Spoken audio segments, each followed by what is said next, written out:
Welcome to FAFO Season 1, Episode 2, Divided.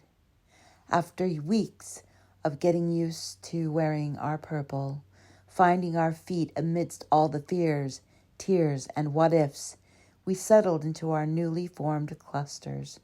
We came from everywhere, from sea to shining sea, each of us feeling the strain and accepting the season we found ourselves in, which we now endearingly call Season 1.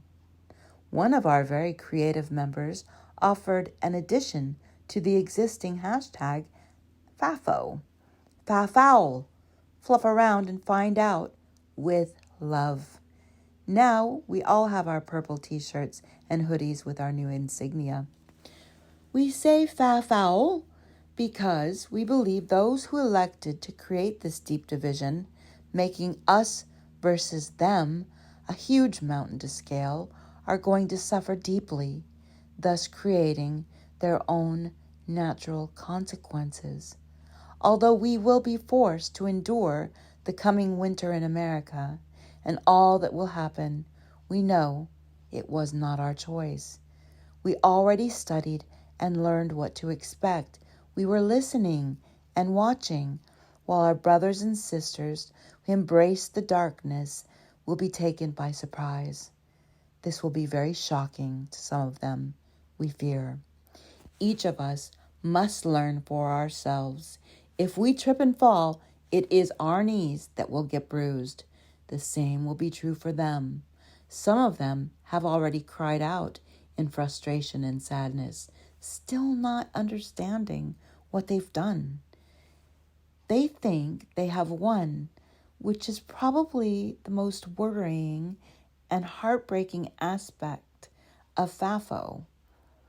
We continued on with this meeting, each of us agreeing to also invite our better angels to the table. It's always a wise idea to invite them. We need them now more than ever. The topic of the day, as I said, was division. The truth is alive. We are a nation divided. The Reds are starting to show a bit of strain and concern. The Blues are coming to some very hard decisions regarding the people they thought were family and friends. More division.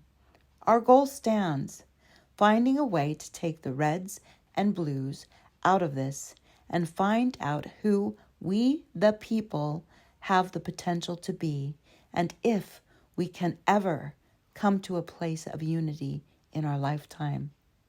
Sadly, we knew we could not just agree to disagree. It's not that simple. This time was very different for all of us in many ways. In no way is this just about politics or something we can agree to disagree on. No, the soul of America, our very foundation, has been put at risk, and we can't ignore that.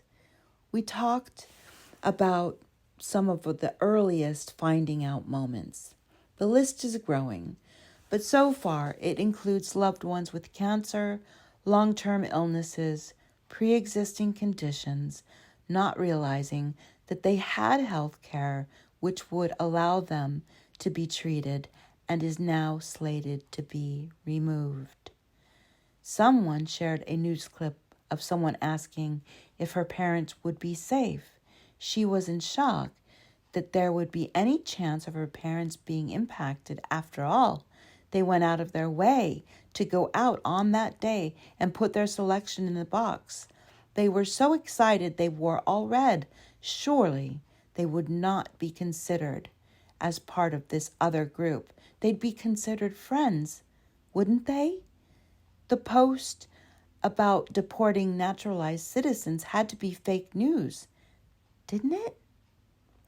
As we sat round that table, continuing to peel back the layers, the phrase, "a house divided cannot stand," was mentioned, most famously remembered from Abraham Lincoln's 1858 speech, aptly called "A House Divided." It can also be said that this phrase has earlier roots, finding it in the Bible. Our group was so dedicated to finding the light, they pushed on to locate the exact wording. Laptops at the ready. One of our better angels raised her hand and said, I think I can answer this one for you. Look to Matthew 12:25. Every kingdom divided against itself is brought to desolation, and every city or house divided against itself shall not stand. Brothers and sisters, hear me, she said. Trust me when I tell you. Something akin to this phrase will be found in nearly every culture, faith, and system of belief you can think of. Research, learn, enlighten yourselves. Your security and freedoms depend upon it. As we continued on, each of us and our better angels agreed we were unified in our knowledge that division was going to be used and weaponized to stir up fear, cause families to fracture our hearts and souls to their very core. Again, division. It made sense. The newly elected commander was gifted in using this methodology to manage his flock. It worked before. Remember, friends, history. It's all written down. All the times in history when a leader, emperor, president, king, or queen used division to rule, their house fell into ruin. And today, we are that house, each of us, blue or red. It matters not, my friend. What matters most to the leader is that we are kept away from each other, that we fear each other, and that we fester deep resentments, distrust, and anger for, quote-unquote, them. He knows very well that he cannot allow the idea of a united state. If that were to happen, well then, he would very much be at risk with the chance that those who trusted him began to not trust him any longer. He simply cannot have that, and he never will allow it.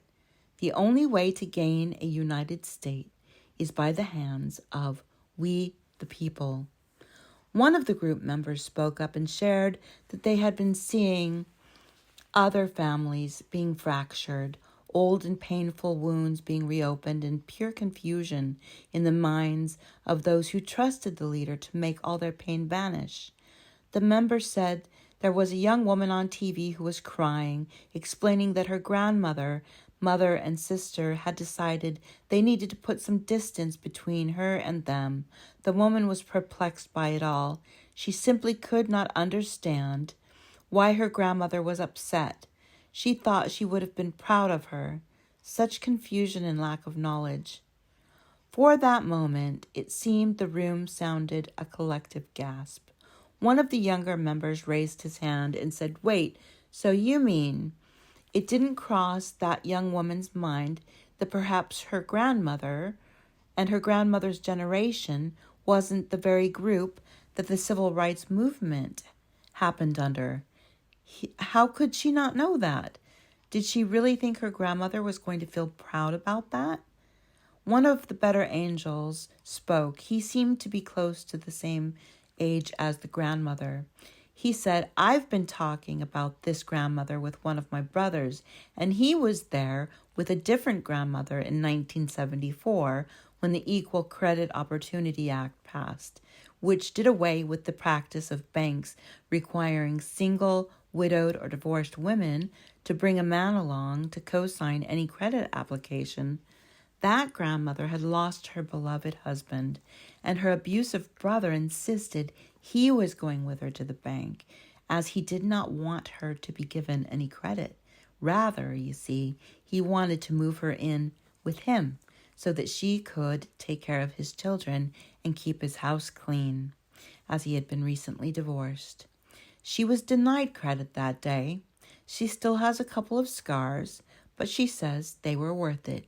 And on the day she went and got her first credit card, she didn't wear any makeup at all, with the exception of her best red lipstick.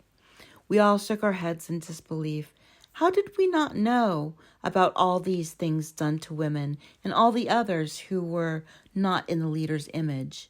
The elder better angel nodded and said, Just wait. I have so much more to catch you all up on. We all looked at each other, And back to the elder angel. I know, children, it's going to be difficult, but we didn't all arrive here at this season to remain ignorant. We are here to learn. So many families. Thanksgiving is coming up very soon, said one of the group members. Another member nodded and said, Yup, our sales have already begun to fall, as many families are canceling the big gatherings they used to have. Being a farmer, we're always aware when something worrying is on the way. He sighed and said, Division comes at such a precious cost, you know. It's a shame, isn't it? Oh, well, enough about that. I'm going to imagine a united Thanksgiving for all of us and hope that it will happen again in my lifetime. But I guess that's up to all of us. And just as we had recently noticed, we all had the same phrase in our heads and spoke it at the same time. We the people. The farmer nodded and said, That's exactly right, folks. You've got it. We the people. Before we said our goodbyes for the day, some of us took a moment to share a couple more of the stories we've been hearing about concerning the worries of those who wanted to choose this leader for a second time. Yet another wanted to make sure it couldn't be true that the medical insurance they currently had been enjoying would be taken away from them if they had a pre-existing condition.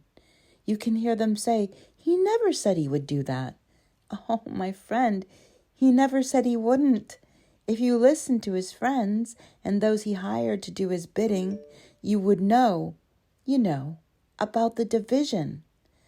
I'd like to say I wish you all a happy Thanksgiving, but I think I'll keep it real and wish you a Thanksgiving of enlightenment, a day where you no longer have any doubts of where you stand and for what you stand.